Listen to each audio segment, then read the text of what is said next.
Okay, so I went to see Spider-Man Homecoming yesterday. I meant to see it as soon as it came out, and I don't know what happened. I just got really busy and it didn't happen.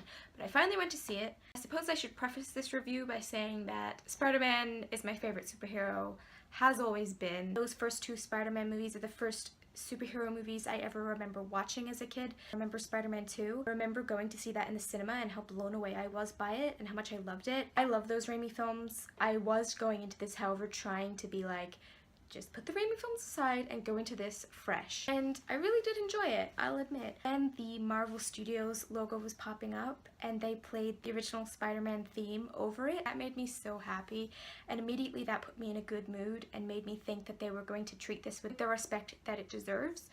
And just that theme brought back so much nostalgia and just made me so happy right from the start. I'll have a spoiler section for this at the end. There isn't too many spoilers in my opinion, but I'll try to keep the spoilery stuff at the end. Tom Holland, I loved him. I thought he did a really good job. He nailed Spider-Man perfectly. I think he nailed Peter Parker perfectly. I did like that this is a young Peter Parker and they've cast someone younger to play him. Made him very believable in my eyes. I think as Spider-Man, he had all the charisma that Spider-Man needed to have. However, he still did have flaws, he still stuffed things up, he was still a kid, and he was still learning, and I really enjoyed that. I've heard some people say that this is a Spider-Man origin story without it being a Spider-Man origin story, and I do agree with that. You know, it's him learning to be a superhero, but you know, there's none of the Uncle Ben stuff or anything, which is not to say I don't love the Uncle Ben stuff, I do, but we didn't need to see it again. Tony Stark is in this film. He's not in it a whole lot, which I enjoyed. I didn't want him to be in it a whole lot. The scenes with him are quite good. I mean, Robert Downey Jr. is going to entertain me no matter what. I quite like the supporting cast as well. You know, the film is acted well. I think they all did a really good job. The villain, Michael Keaton as Vulture, he was good when he was outside the suit, when he wasn't the Vulture. I quite enjoyed him there. I found him quite menacing, and he wasn't over the top. He was very sort of reserved, and that made him more menacing in my opinion. However, I wasn't a huge fan of when he was actually the Vulture, because he was just sort of another scary bad guy in some metal suit.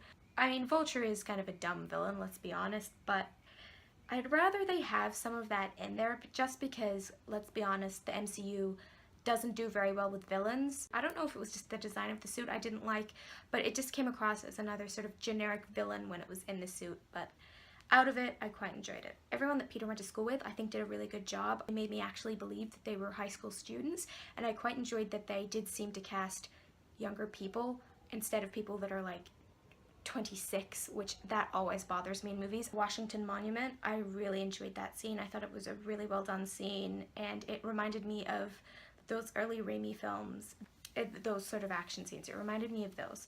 Moving on to things I didn't so much like. He didn't have Spidey sense. Apparently they're saying that he did, so maybe he does have Spidey sense and they just weren't going to be obvious in showing it like the Raimi films. But the thing is, a lot of stuff sneaks up on him. He doesn't notice a lot of stuff, and so that makes me think that they just didn't put it in, which is kind of a little bit annoying, but you know, I can get over it. I didn't necessarily really like his suit. I mean, I like the look of his suit, but the fact that it almost turns into like an Iron Man suit at one point. The thing I liked about Spider-Man is that he always did everything himself. He made his suit himself, which I am perfectly happy the fact that Tony Stark has made his suit, because it makes a lot of sense, because Peter doesn't have a lot of money.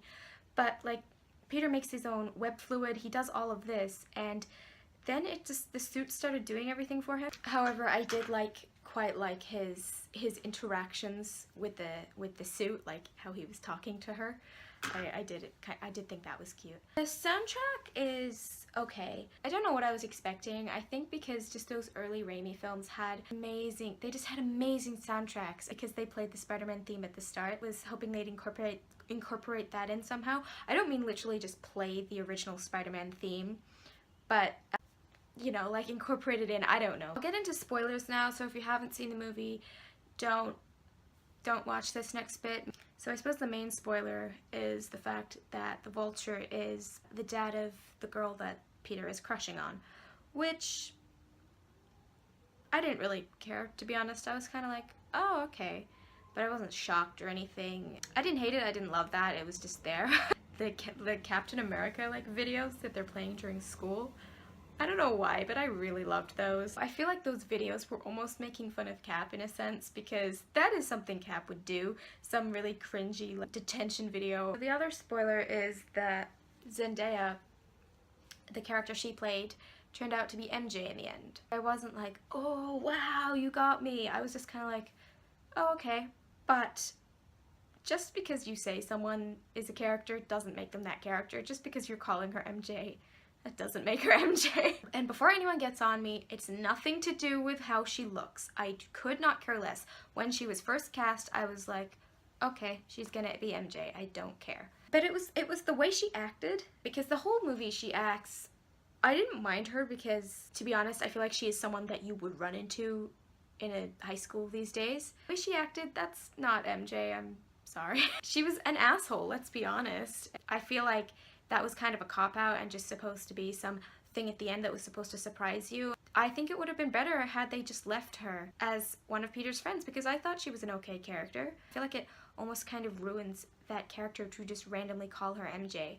It kind of seemed to me, because Mary Jane in the Raimi films was criticized for being a damsel in distress, that maybe that is why they made her like that. Kind of an asshole and talking back to everybody. And because she was criticized so much in the Raimi films, they made her the polar opposite of what she was there. Just let me know what you think of that. That's the only thing that I can really think of. So overall, I liked the film. I think they portrayed the character of Spider-Man and Peter Parker well. However, I do think it kind of fell into the trap of the MCU. You know, this seemed like a stepping stone for Spider-Man to be in the Avengers. Nonetheless, it is a good standalone film. I knew it was never going to take over how much I love the Raimi films. Spider-Man 2 is still always going to be my favorite superhero movie of all time. But this did do a really good job, and I'm really grateful to it for that. Let me know what your thoughts were on the film. I'll see you guys later. Bye.